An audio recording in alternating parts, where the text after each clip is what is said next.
Welcome, everybody, to our internalized stigma interest work group. Uh, as opposed to holding a session for you all, we wanted to give you a taste of what we meet every month. And our purpose really is to bring people together who want to work to prevent and resist internalized stigma related to HIV, mental health conditions, addictions, and other conditions that are stigmatized that one might internalize that stigma. Um, Everyone's identity and life situation is different, but our group works to not only connect with each other with people who experience stigma, but also experts in the field. And we work together monthly to connect network about our work across different fields, but also to provide each other resources that might be helpful in each other's work.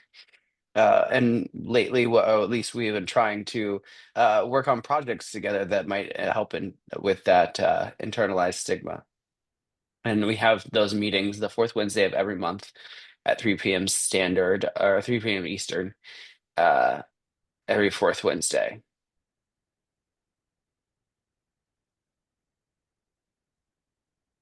And then Yeah, I'm sorry, everyone. My name is Calvin Pugh, and I'm joined by my co-chair, Alicia Luxett. yeah. Hi, I'm Alicia Luxted. I'm in Baltimore, Maryland, where I do research and resource development on anti-stigma stuff at the University of Maryland Med School. So, yeah, glad everybody's here. So, so the list, in case again that Calvin mentioned, our email group where there's about 150 people on it, is now in the chat if you want to join. But Calvin, so we have currently 61 people on. Our next plan was, not knowing how many people would be joining, was to do introductions. Do we really want to do introductions with 61 people? That would take an hour if people took only 1 minute each. But That might take an hour. but Maybe then it seems like a waste to not get to meet everybody. that does seem like a real shame. So As we're they maybe we see who wants to hop on and introduce themselves. I'm sure not everybody is going to want to jump on. there we go. That's not a bad idea. I was just going to say, so as you said at the beginning, like we thought that we would have a meeting and encourage the networking that we usually encourage, and here we are. We have to figure it out on the fly. Um, I see your chat, Renee. I can paste you in. So yes, and I see yours, Patty, too. So yes, let's chat. It's a great problem to have. Glad you're all here, and our numbers are still climbing. If you are interested in internalized stigma, and we'll be talking about a resource in a minute, it'd be great to get to know what you're doing and how we can help each other. So sure, why don't you please put, if anybody wants to, put their, as you can see on the little slide here, their name, their location, just because that's interesting since we're so virtual, it's kind of interesting to see how many different places people are.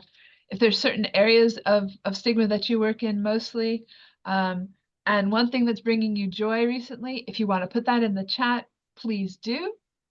And if you'd rather turn on your camera and unmute and just do it verbally, that would be fabulous too. And we can just take, you know, a bit and see how many people want to do that. So Calvin, do you want to like start the introductions? You kind of said your name, but do you Sure. want to do the whole thing or?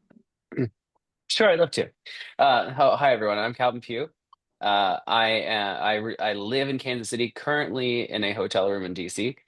My main interest of work is related around HIV stigma. My current work is around legislation of through the 340B program. And one thing that's brought me joy recently which is the thing that brings me joy most often, is my dog Chip. He's a little wiener dog, and he's got just as much attitude as his father sometimes.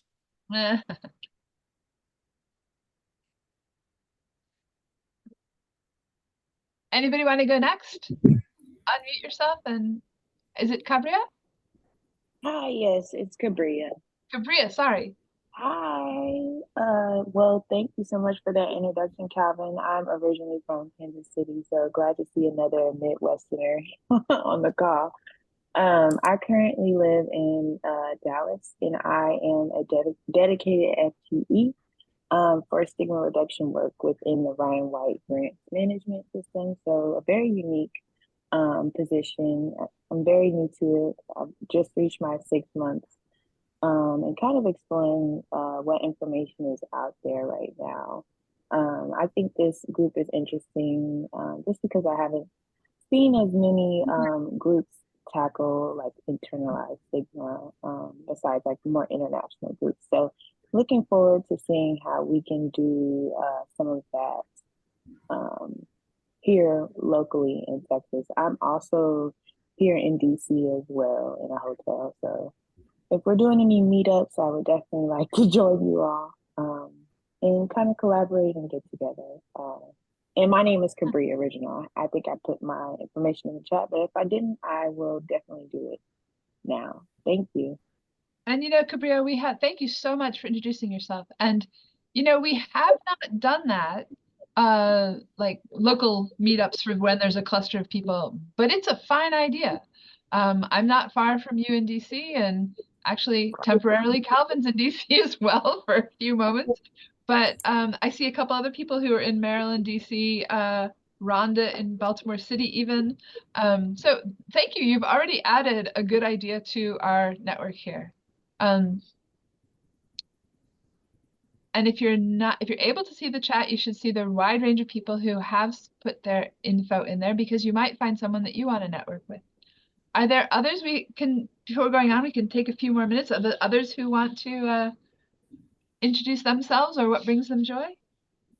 Hello, everyone. My name is Rhonda Carr. I am from the University of Maryland, Baltimore, Maryland. With the Jocks Initiative program, I am a community outreach worker. Number two, I work with HIV prevention, education, linkage to care, PrEP and PEP services, and I'm also a Black trans advocate. I advocate for all of my trans or trans persons at this organization. What has brought me joy in the last couple of days, I would say, as well as Calvin, my little puppy Willow. She is a Yorkie mixed with a Chihuahua, and she's brindle, and she has so much attitude as well. She's so spunky. She says so much energy, and she gives me so much joy. Good morning, everyone. Good morning. Thanks so much. Others? We have shy people. Hi, my name is Kelly Hammond. I'm from Philadelphia, Pennsylvania. I am a housing coordinator for Action Wellness. We are a medical case management organization who was founded on providing medical case management and supports to those living with HIV/AIDS back in 1984. One of the things that give me so much joy, in addition to being a mother, is cooking and even being preparing to go back to get my PhD next week. So really happy about that. What's your program? What are you doing? PhD in advanced social work practices. Cool. Yes, applause. Congrats in the chat.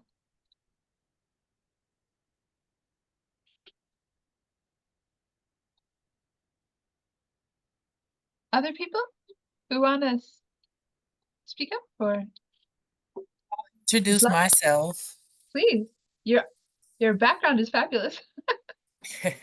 You're on the move. That's pretty much most days working in public health.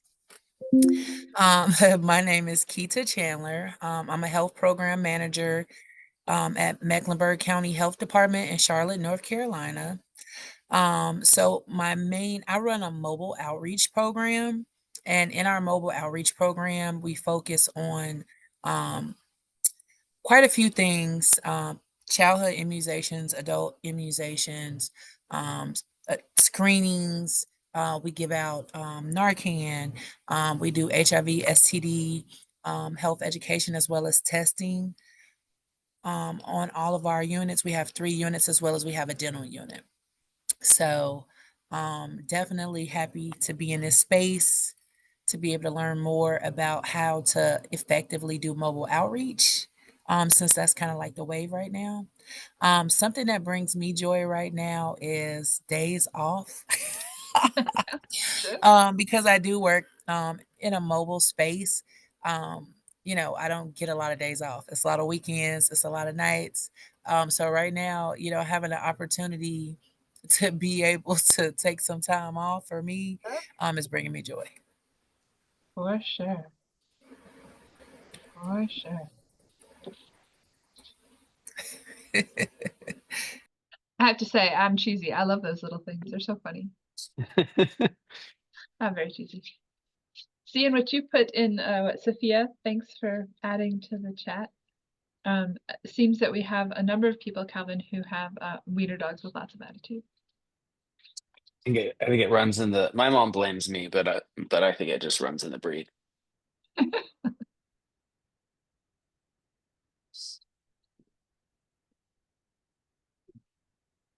Well, do we want, I mean, people can jump in whenever they want. Do we want to move on to the, Absolutely. all right. Sure.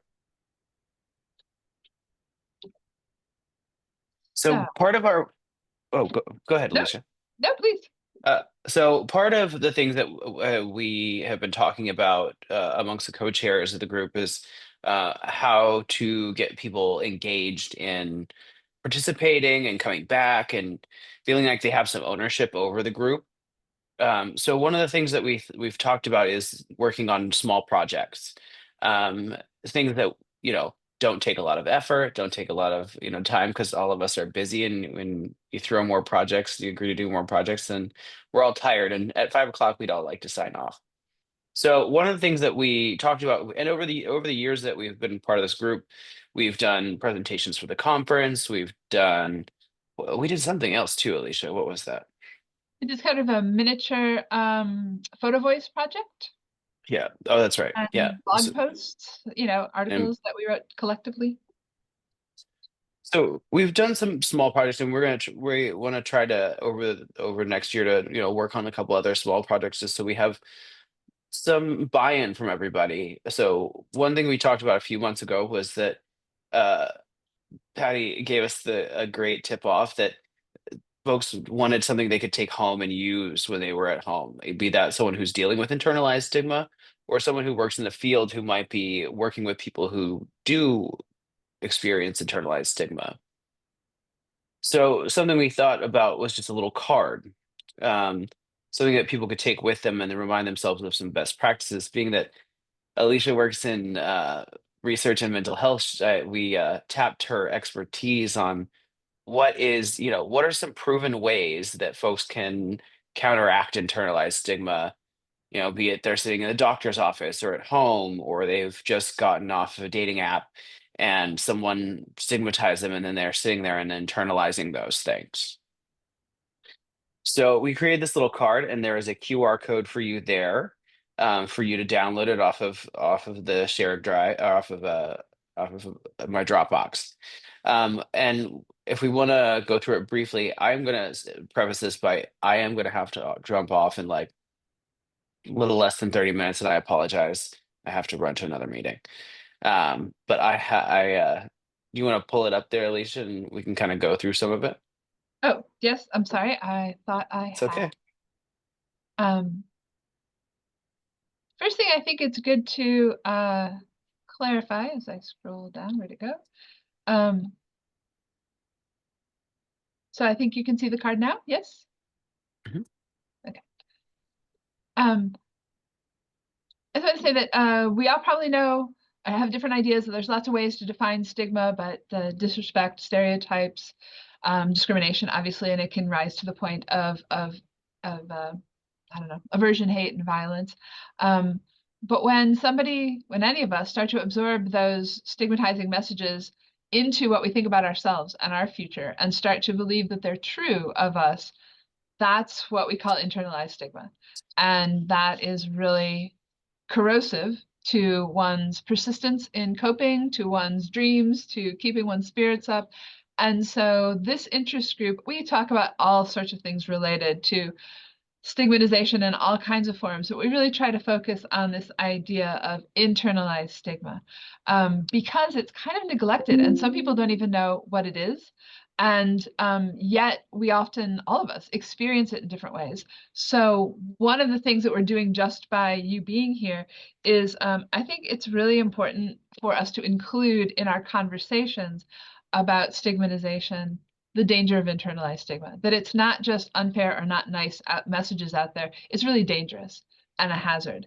And so the antidote, as Calvin was saying, is to use your superpowers and to push back, to push back, to resist. So you wanted to walk through it? You want to, I don't know, Sure. start wherever you want? Sure. I'll start in that first box. So what we were hoping folks would do would the first thing would be remember their superpowers. So since stigma tries to define people by their diagnosis, or their experience or the stereotypes attached to it, we hope that folks remind themselves that they're a lot more by completing these sentences whenever they feel that need. Um, Things like two of my strengths are I'm proud that I have values that I strive to live by. One thing I love about myself. Uh, and those really can be superpowers.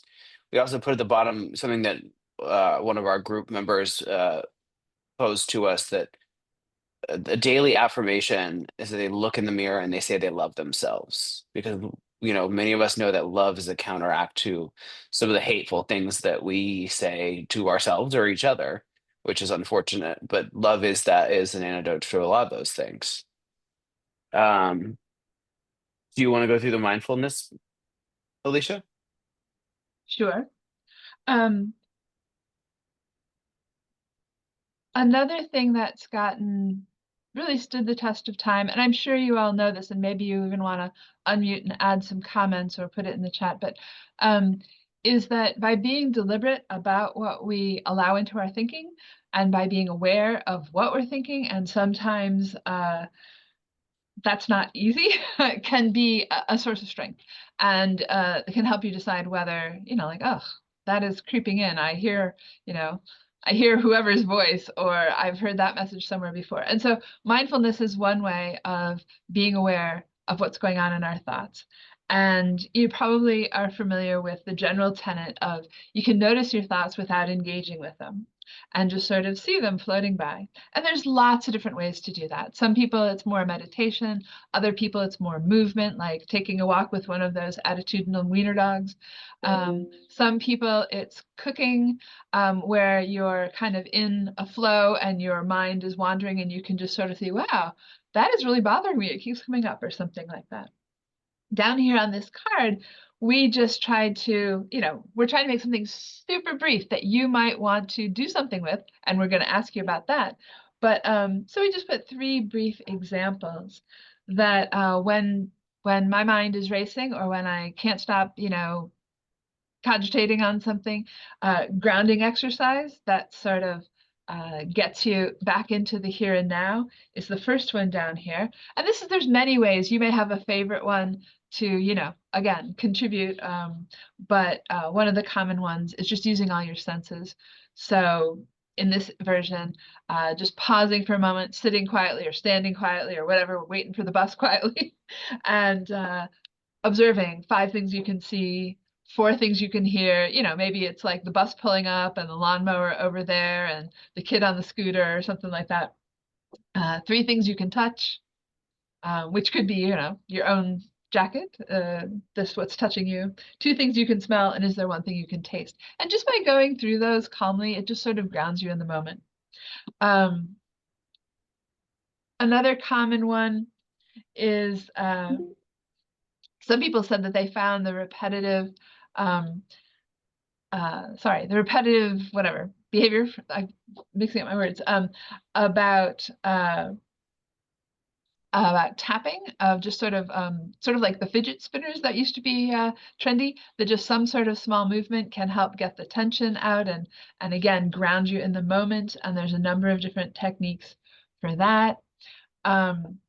And then, of course, mindfulness and breathing go together. So to be aware of your breathing, slow it down, calm yourself. Some people will count, try to count 4 in and 6 or 8 out. There's different breathing exercises, but just to remind us that these are all resources we can use in the moment with no preparation, with no expense, to help us come kind of back down to the earth and be aware of what we're thinking without getting tied up in it.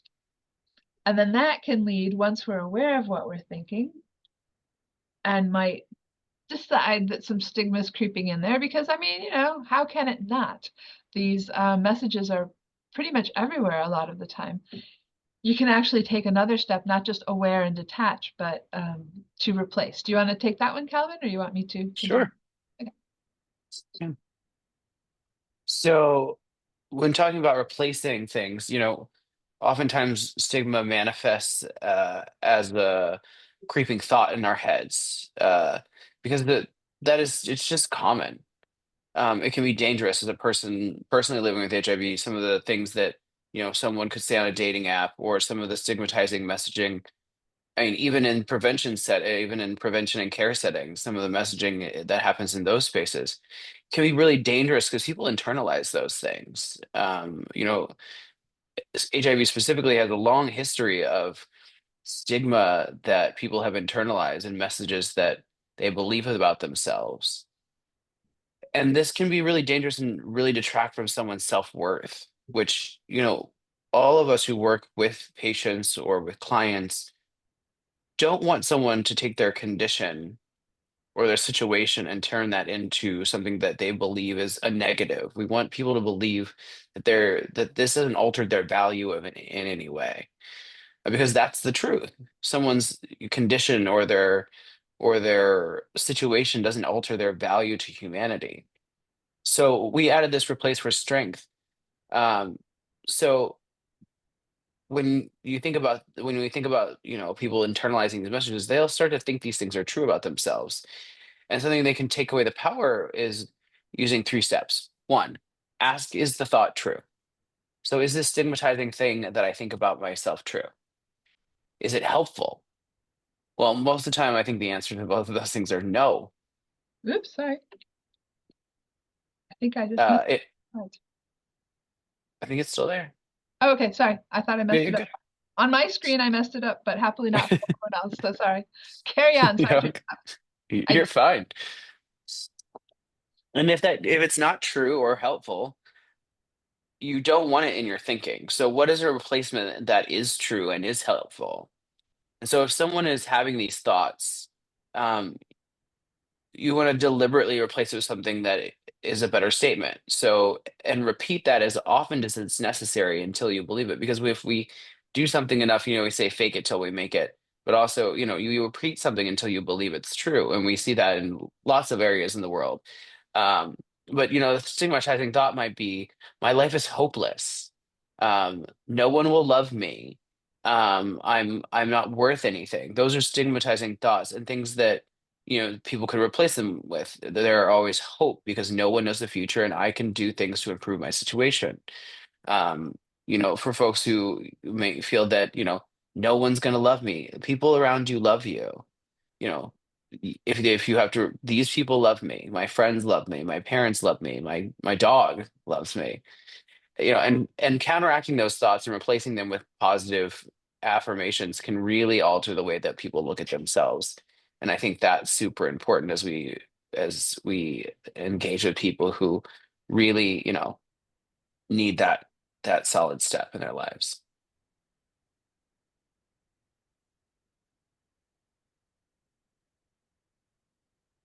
The last thing on this little resource card is just a quote that we like, that be careful what you say to yourself because you're listening.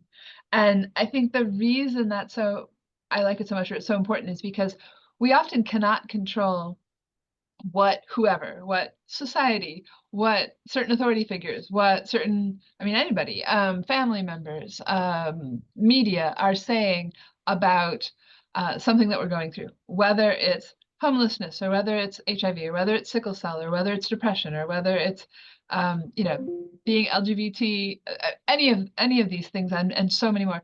We can't control that, but we can control the messages we give ourselves, as Calvin was just laying out. And so that saying is just sort of a reminder for that.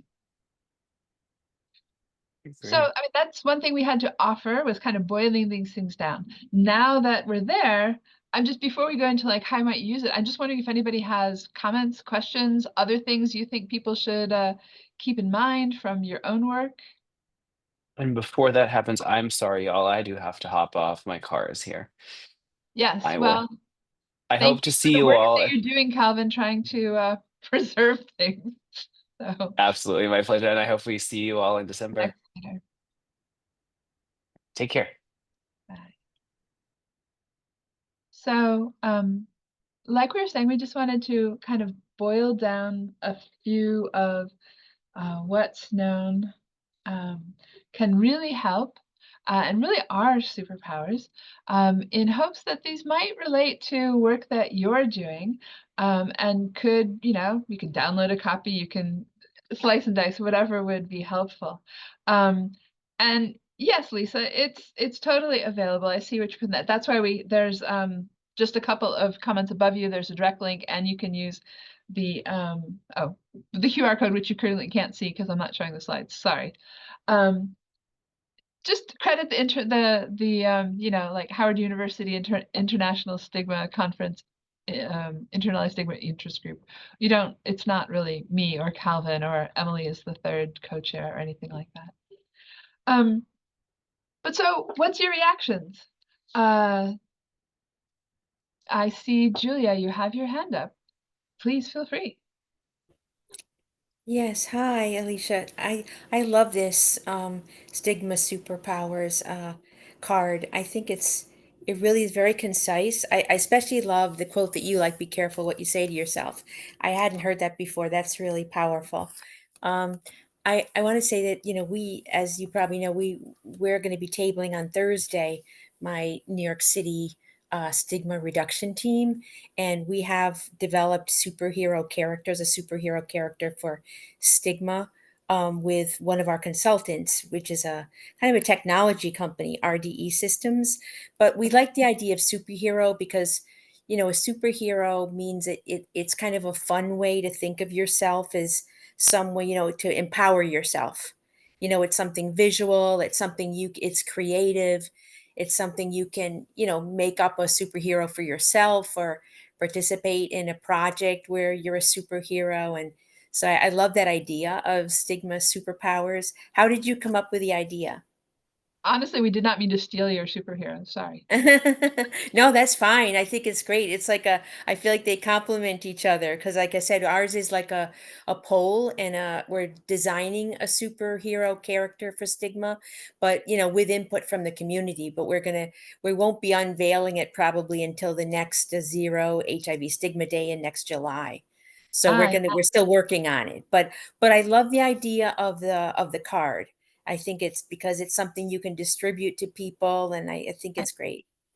yes, and so like Lisa had asked, we absolutely invite you to, if you find this useful and if you like our spotty design, download it, make it into physical cards, use it digitally, whatever you want to do. This is, we consider it public domain. This is nothing that we're whatever, like owning exactly. But Julia, the way that this group works is very low to the ground. There's no staff, there's no, we're all just like coming together because of common interests. And so there's currently about, I don't know, 150, 130, something like that, people on the email group across a number of countries. And then once a month, as Calvin mentioned, we have these meetings, but often only like, 5, 6, 7 people can even attend because it's got to be at some time, and that doesn't work for everybody. So, and it's different people each time. So we just kicked around some ideas. How could we make some of the knowledge that is out there super useful and portable? And then we were talking about just trying to be positive, to like that it is a superpower as opposed to always focusing on the problems. And so I don't know, it wasn't anything terribly sophisticated that we hit upon superpower, and then Calvin actually found the little silhouettes, and so that's how we got there. Thank Other you, Alicia. people, Like I said, I think it's great because I feel like a lot of people don't, like someone else had mentioned this, that internalized stigma is not something you hear as much about, but it's so important because that's where your stigma, when you think about it, that's where your stigma kind of starts when you talk to yourself about it, or where it ends up too. It's kind of, if you come full circle, it's like where it starts, and then you get stigma from outside sources, but in the end, that's what you end up with is how you feel about yourself. So. and I encourage if anybody has ideas to add to this or ways it resonates with your work, to feel free to unmute and talk. This is the whole point, is to find like minds and to connect. So thank you for doing so, Julia, and others who have, but I really encourage other people to as well. And while we're waiting for someone to decide if they want to, I will say, I will draw your attention to Larry's comment in the chat about language. Of course, very true. And if you think about it, the way that stigma messages get into our thinking is when they are in our environment so much, and there's no counter messaging in our environment. I often use the analogy of air pollution, that if you are in a place where the air is polluted, some of that pollution is going to get in your lungs. I mean, if you're there, it's going to happen. And that's not your fault that you now have that air, those, molecules in your lungs, but you're still responsible. You still end up getting affected by it, and you're still responsible for what you do to take care of yourself, given that you've now been exposed to, um, some heavy duty air pollution. And similarly with stigma, it is not someone's fault if they've internalized a message and find it a sticking point for them, but they are affected by it, and we all are affected by it. And so we have to, do what we can to dislodge it and to push back. And certainly, Larry, your comment about language, whether with clients, with friends, with people on the street, with, colleagues, whatever, is part of that. That in an environment where someone says, well, no, that is not just false, but that's a mean-spirited statement. We don't do that here. It really takes away the power, a good portion of the power of those messages to get into people's thinking when there's someone else also saying, no, that's not accurate, or that's not how we do things here. And Cabria has contributed one of many, thank you for adding that, one of many stigma language guides that are out there that she's just put in the chat. There are, of course, lots of different ones if you Google. So is anybody Hey, Alicia, can I ask a quick question? Of course. This is Kelly, and I love the superpowers, and thanks for just being so gracious with letting us kind of take this and utilize it. I'll probably have it on social media at some point today, and I would like to give you all credit. But I am having trouble with the link to join the group, and I didn't know if anybody else was having trouble when I clicked on it. It told me I wasn't allowed to access it. So I didn't know if there was something I was doing wrong, or if anyone I have else no was idea. struggling with that. I have absolutely no idea. And I'll just write, I probably can't juggle things effectively in the moment to go into Google Groups and figure out. You meant for the actual group? Yes. As opposed to, yeah, I was able to download with a little playing around the graphic, but I couldn't. When I tried to click on the link to join the group, it said I wasn't allowed, and I don't know if anyone else access. looks like other people maybe had issues oh, too. well, then we screwed up and we're sorry. That's all I can say at this point. And No that worries. Just wanted to make sure, like, I we tested all. it before the session, so I'm not sure what's up. And so, I mean, I will just take the names out of the participant list and can send you an invitation afterwards. And forgive me if you are not at all interested. I don't mean to spam you, but that's just a way of making sure to get everybody. And then we can make sure you get something that works. So thanks for drawing that to our attention, because I had no idea. Like I said, I tried it beforehand, but Well, technology is I don't know. often our friend and sometimes challenging. Yeah, things happen. Yeah. So, all right. So other people, questions? Oh, and Patty's put a link in the chat for all of the work groups that are attached to Who Can You Tell? Because of course, internalized stigma is only one of quite a few. Does anybody else have questions about the things that we have offered here? Like questions that came up going over this?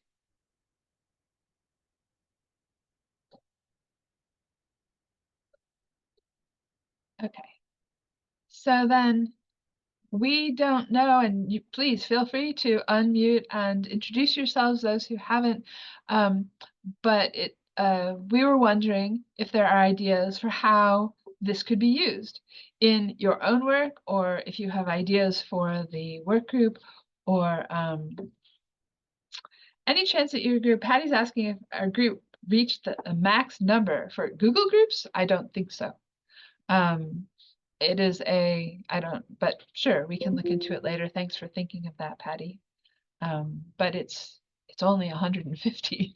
There's Google groups that are, 10, 20 times that. So I don't think so.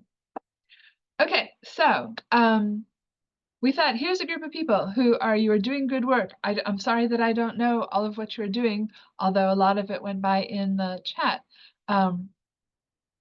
How are you already using these ideas, or how might you?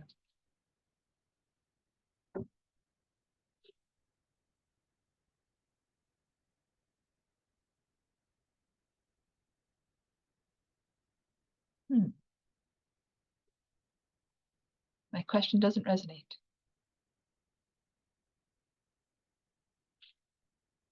Anybody have an example of how you're already using some of these ideas in whatever area is important to you?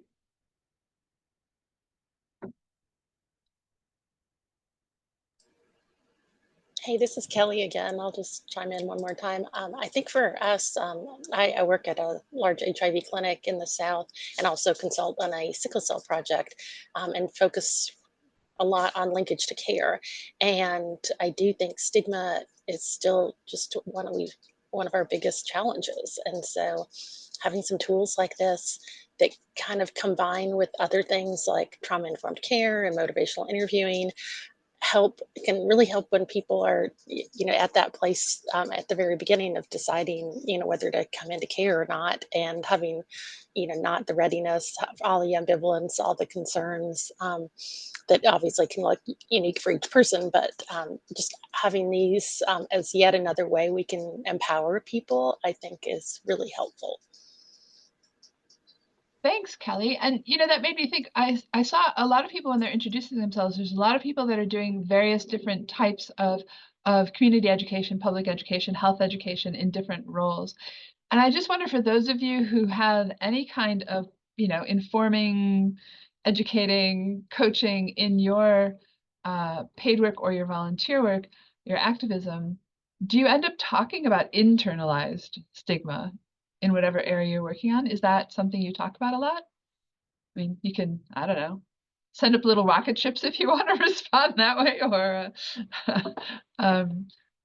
or unmute or put it in the chat. Do you end up talking about internalized stigma with folks? I know with our community, we do have, with sickle cell, there's a lot of external stigma, and we kind of, I always say, don't drink the Kool-Aid. Yeah. Because what someone else thinks about you, you start to take on for yourself. Right. And at the end of the day, you have to live with you, right? So you have to give yourself affirmation that you have to affirm that, sickle cell is not a death sentence. Sickle cell is not a crime, because they treat you like a criminal when you report to these different health situations, most specifically the emergency room and opioid usage. It really is something that I teach in my classes, and I have a couple of mentees. You have to find your safe group, and within that safe group, if you're having a bad day and that message is playing negative thoughts, reach out to your village and say, hey, how can I change this message for today, even just for this moment? Because we all live with challenging events and our diseases or illnesses, but we can't be that. We can't succumb to that all the time, right? We have to be able to work through what we're thinking and also be active. Because, you know, when you get stuck in that place, then that becomes a downward spiral. So you definitely have to affirm yourself and affirm others and any group that you're in, and just in daily life. I mean, who doesn't like a smile, a thank you, a please? You know, anything that mentally prevents you from spiraling is a good thing for you and your community. Yeah, well said. Thank you so much. Well said. And Charles, you had turned on your camera for a bit. Did you want to add something? Yeah, I don't know if you can see the chat, Renee, but there's several thanks for your comments there. And also draw your attention to what a couple other people were saying, that affirmations and rephrasing to emphasize positivity. Yes, absolutely. And that using art to unmask yourself so that you can read Carlene's comment about how the inside of the mask and the outside of the mask may vary as a way of addressing internalized stigma. And although I do totally agree about affirmations as an important tool, I've come to also believe that it is ethical of me in the community work and the resource development and the research that I do to name internalized stigma, to name stigma as a hazard, to not only focus on the positive. Positive is important, and we want to be positive. Oh, Robin, I see your hand. Positive is important, but, and this is just my view, I'm fine if other people disagree. I found it important that in my area, which is mental health and addictions, we don't often enough name it. Like, this is a hazard out on the road of life, and it's best to be prepared for it. And yes, don't believe the Kool-Aid, or I go back to Public Enemies, don't believe the hype. You know, don't buy it. Don't buy the baloney is another one that we've used, which is really silly, but sometimes silly is a way to get, you know, unpleasant messages. Like, don't let it in. But you have to know that something's out there in order to protect yourself from it. So totally agree on the positive, but I've come to have a strong opinion about warning people as well. And Robin, what did you want to add? Please join in.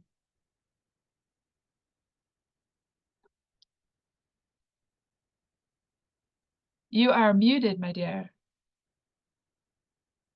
Thank you. I'm sorry. Hi, everybody. I wanted to say this is a great forum, and thank you for having this platform. I use a writing therapy with the group that I mentor, and one of the topics we talked about was identity crisis. And we don't realize that day to day, we all are wearing some type of mask because we have to look a certain way to go to work. We have to be a certain person to get the man or woman we want in our lives. We have to be a certain person on the outside and a different person on the inside. So with the identity crisis, a lot of my writers talked about having to succumb to the peer pressure of being recognized and getting that attention and wanting to be somebody big in somebody else's eyes. So those are some of the things that we deal with on a day-to-day basis, and not just people with mental health issues. Everybody, I think, wears a mask every now and then and have that identity crisis that they're going through because they want that job, they want that promotion, you know, they want to be seen.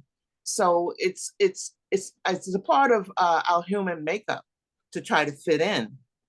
And when we don't, that's the problem. When we don't fit in, how do we get back to who we were underneath before we got pulled in all these directions that social media said, oh, you got to be this way. You got to lose this amount of weight. You got to, you know, wear this type of makeup. So how do we get back to our foundation after all that, after being out in the world and seeing all these different places we have to try to fit into so that we can be successful or so that we could survive whatever it is that we need to do. Right. Yeah. Right. And nobody would say that you can be 100% your authentic self in all situations at all times. That would be foolish. Right. It would be unsafe, not just for promotions, but sometimes physically unsafe. I mean, nobody's saying that, but rather it's best if you know when you're doing that, rather than it becoming a habit to censor yourself, to cover yourself up, to edit yourself too much. That you're doing it as a strategy, not because you've now accepted a withered image like that of your own self. Sorry, I had a pop-up that somebody was having trouble with their camera. Other folks, other thoughts? I see there's enough people on here that it's hard for me to see everybody at once, but I'm paging through all 88 of us. But I saw your comment, Patricia Ramos, in the chat about this being the first place we have heard of internalized stigma. And I think that is super important. I don't mean to pick at, to draw attention to you if you don't like to have attention drawn to you, but it is not the first time. I mean, this is very common.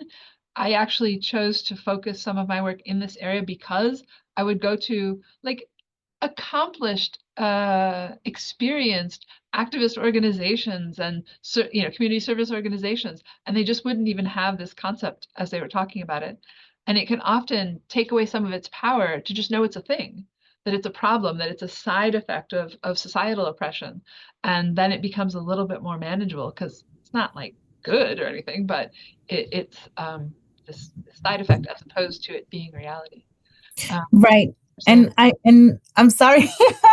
I wanted to also add, but I wasn't sure that I don't know if I should put it on the chat. But I think internalized stigma is harmful because we would harm ourselves and I don't have the camera on, but I'm a Mexican American individual and woman and and I don't know about Latin America, but especially in Mexico, we have this internalized thing that we are we're very proud of our indigenous roots, but then we still suffer from colonization from like, oh, we want to see artists that are white, that are blonde, so we are harming ourselves, and this is just the mask, but and what happens is also that when it becomes about healthcare, we always say like, oh, those people have HIV or those people, but we never say we. And I'm talking about now, like how it is to put ourselves in a space where we are able to provide for everybody, not just a specific people, like when we're talking about stigma, because then we are also the perpetrators, which is different than um racism or stuff like that. I don't know. I don't know if that made sense, but yeah, so I feel like we should start talking more about internalized stigma and their and how could we move past that. yeah, absolutely. And there is, there are lots of strategies that actually work. We tried to boil some of them down here. The mindfulness amounts to making all that you were just saying, like conscious, Patricia, so that it's not just happening to us, but we're aware of what's happening. Even bad things, it's still better to be aware of it, or else it runs you, rather than you having a chance to say, oh, no, you do not have a chair in my house. I'm going to replace for strength. I'm going to cultivate a habit myself of not letting those thoughts into my thinking. That's not something that happens overnight, but with practice, it really does help. There are other strategies that we know can help people push out or resist internalized stigma. One of which is, can we adjust our exposure to these stigmatizing messages? And another is, can we know facts from myth, so that when Uncle so-and-so says that thing he always says again, maybe we try to talk to him about it. I don't know, but maybe at least we know in our own heads, oh, he is just blowing smoke. He doesn't know what he's talking about. I know that this is true of sickle cell, or I know that this is true of psychosis, or I know this is true of being unemployed, or I know this is true of being trans, whatever it is that Uncle so-and-so has a thing about. Patty, you were wanting to say something. Please do. Oh, sorry, I was trying to turn my camera on, but apparently that's not happening. Okay. Yeah, I'm Patty Houston, and I'm one of the coordinators of all our work groups, and I'm also a member of this work group. So I just want to do a quick advertisement for two things. One is if you think you haven't heard about internalized stigma a lot, you might also not have heard about anticipated stigma, which Alicia is going to actually be doing a session on anticipated stigma in person on Thursday at Howard. So I'm just making a little plug that she has another session if you're interested in that. And then tomorrow we have another member of this group, Mary Lucero Hill. She's doing a workshop tomorrow on body image. So that also I thought may be of interest to some of you. So that's all I had. A public service announcement. Yeah. Do other people have, I mean, on one hand, I want to go where you want to go, where is useful for you all to talk about, because it's so rare we have this chance to network. So I will just pause there and say, anybody else have public service announcements? Something you want to draw our attention to at the conference or elsewhere? Your organization, your book, your fabulous new quinoa salad recipe, whatever. I'm sorry, I'm not doing that to make fun of anything. I was just trying to be broad-minded. I see Renee. Please go ahead. Oh, well, I'll put my 2 cents in. I know a lot of people still don't know about sickle cell disease, so please, if you can, join our sessions this week. Our sessions, this is only my second time attending. I shouldn't say our, but the information about sickle cell, so we can have allies and people that at least have a general understanding. I call it Sickle Cell 101 for the general public, but we really do need you all to recognize and come out and support us. And I always say cross-pollinate so we can support each other. And I would like to plug my book. It's not my book, but it's a general, a global collaboration, The Many Faces and Lives of Sickle Cell. And you can find it on Amazon. Thanks so much. Let's see, Robin, I see your hand. Hi, yes. I'm the publisher of Spotlight on Recovery magazine, and I am looking for writers to do 2 topics. One is called The New Normal, which will be published in March. So you can go to my booth, 6E, at the conference. And the other topic is a writer's choice, where you can write about whatever you want to write about. There are guidelines, and I did list them at my booth. And my email is there, my phone number. So if you have any additional questions, please reach out. Thank you. What does new normal mean for your publication? Well, the new normal could be anything. Long COVID. People are still living with long COVID. The fact that we still have assault rifles out here. The fact that women in some states can't have legal abortions. So it runs whatever stream you needed to run of what you see as a new normal. Are we lazier now that we could just order from a restaurant from home instead of going to the restaurant to eat? Have we become a lazy American population? Right, because somebody is doing that toting, even if it's not us. There's a person who is bringing that to your door, you know? Yes, but does that make us lazy? Those are things is that the new normal now? Yep. And do we have to pay, one of the topics I put is, do we have to pay, say, for that 4-year college when our kids could actually make their own business right from their kitchen table? Using an app. So yeah, those are some of the things we could think about is what's the new normal? Why get that 4-year degree if you could just, build your business from your home? So you've got table 6E, you said, right? Yes. Booth. Right. Booth 6E. Sorry, table. So everybody can find you. And Cynthia, I see your hand up. What would you want to add? Thank you. I just wanted to let everybody know along the lines of sickle cell. This Thursday at 1:30, we do have a sickle cell workshop, and it's titled Trust or Mistrust, Sickle Cell Warriors Unraveling Medical Mistrust.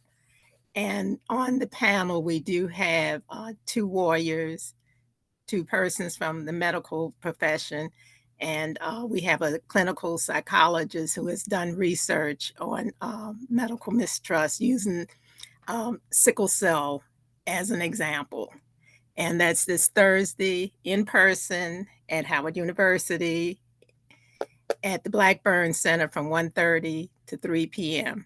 And it also will be webcast for those who can't attend in person. Yeah, thank you. Thank you. That's great.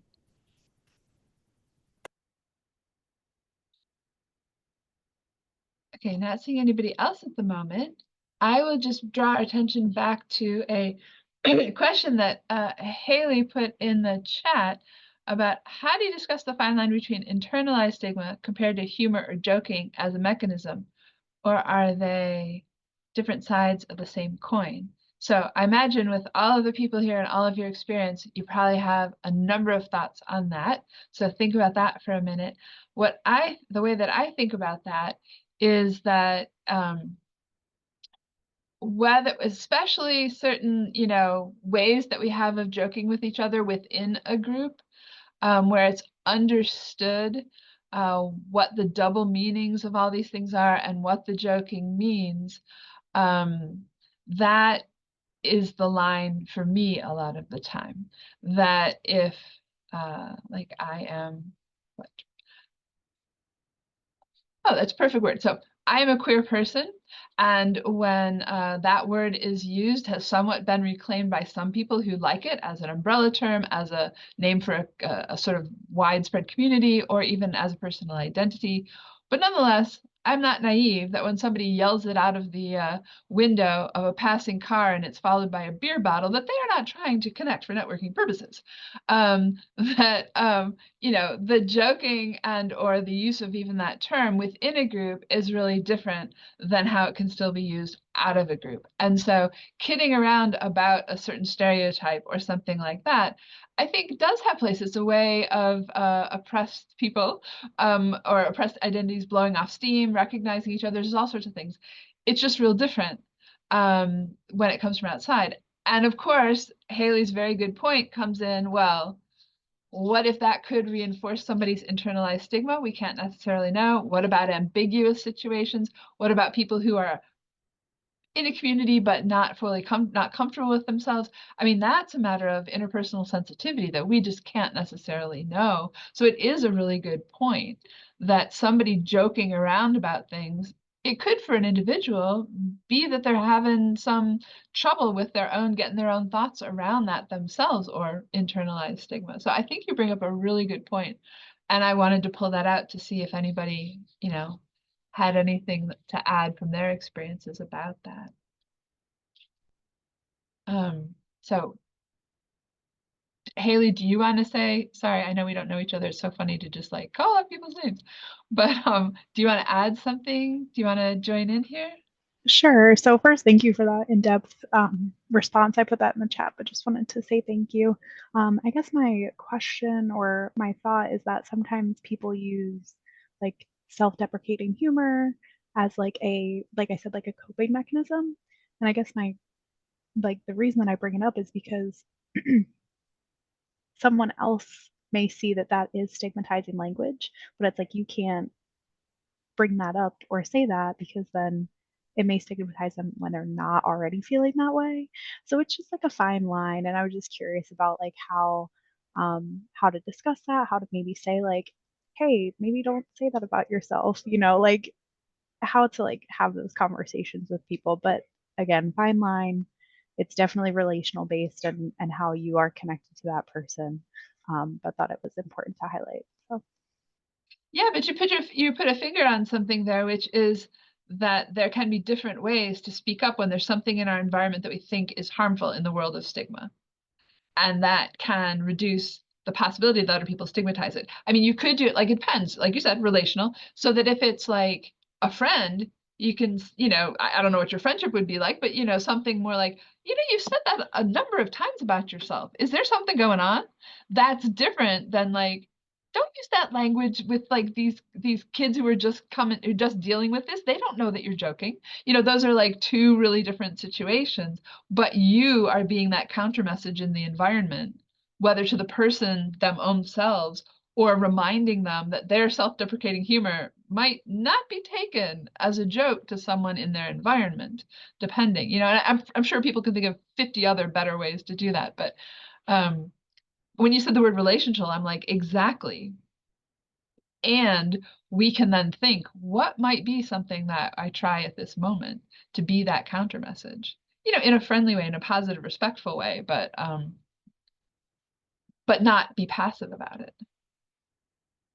That's one thing I've really learned from, I've really taken internally from some of the women, well, some of the people who have been more proactive in recent years about street harassment and other things. Like originally, there's a group called Hollaback in my area, and then it sort of has morphed. And there's a great website, free to be blank, free to be whatever. I mean, there's like, and it's about being an active bystander when you see disrespect or harassment happening, whether it's racial harassment or gender-based harassment or, you know, in a healthcare setting about a particular healthcare condition or anything, about the five Ds of active bystanders and other strategies. And so saying something is obviously one of them, to interrupt the message so that people don't just think, oh, that must be okay, that must be true, because nobody said anything to the contrary. So I appreciate you bringing that up.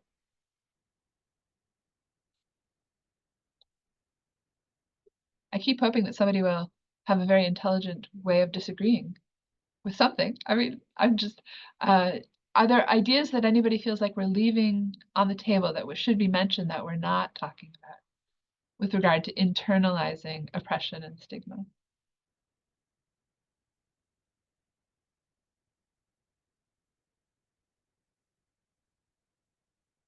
So to go back to our little card, just as our way of trying to boil down some of those, as our time winds down, yes, as our way of trying to boil down some of these things, I just wanted to point out that at least in my experience, for some people who said that they haven't heard internalized stigma talked about so much, I really like this word internalized, because to me, it points out that it's a process that happens. It's not something you have. It's a social process that happens. It was internalized. It was like brought into your head by various, you know, things that happen.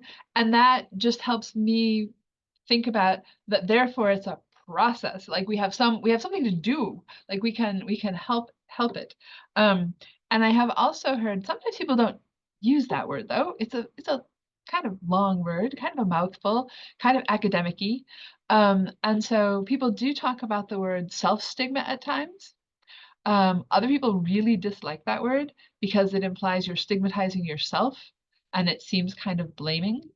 And so some people really don't like that word at all. But it is descriptive of the idea that an assumption or a stereotype can get in your thinking and become kind of automatic, reflexive, so that you are indeed using it as if it's true of your life or yourself or your condition. So that's another word you'll hear. And then a lot of people that I talk to don't use either of those words because they've never heard of them before. And that's not like to say anything bad about them. It's just not common language. And so they'll talk about being embarrassed to whatever. I'm embarrassed to have had to be hospitalized, or I'm embarrassed to have had to ask for help, or I'm embarrassed, you know, whatever, to have this condition or this identity. Or they do talk about being ashamed of it. And in my experience, some people differentiate between shame and embarrassment, which a lot of academics do, and some like average folks do differentiate, and a lot of people don't. They use it as a synonym: embarrassed, shamed. I'm embarrassed to have this, or embarrassed to have done this. I'm ashamed to have done this. It means kind of the same thing. But whenever people are talking about that, I sort of wonder, and you know, if it's appropriate in the context of our relationship, sometimes ask about them to say more about that, and wondering if it's internalized stigma. What makes you feel embarrassed or ashamed? So those are just self-stigma, being ashamed of, and or being embarrassed are also words that you might hear that could be clues. And so I just wanted to go back to ask whether anybody has thoughts about using some of these. I guess I have an agenda, which is I think we need to talk about internalized stigma more. So I was wondering if anybody has any next steps that they want to share with the group that we might take forward. I'm Shane? definitely going to use that in my support group. So thank you, because we definitely need to talk about this not only in a group, but I think in just in general conversations.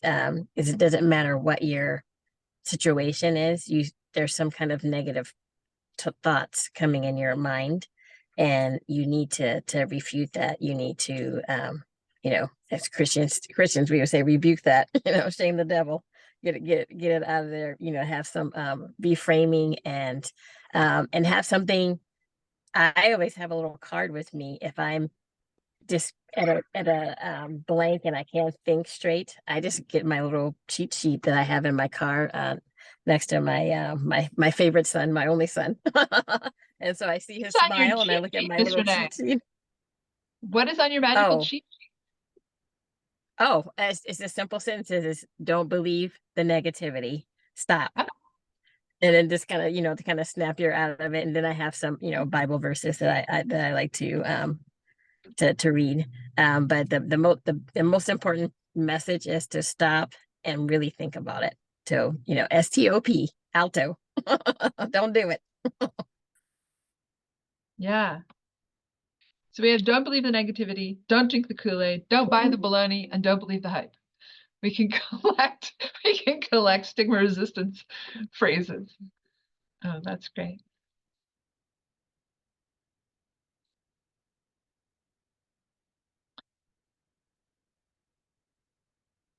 Other folks?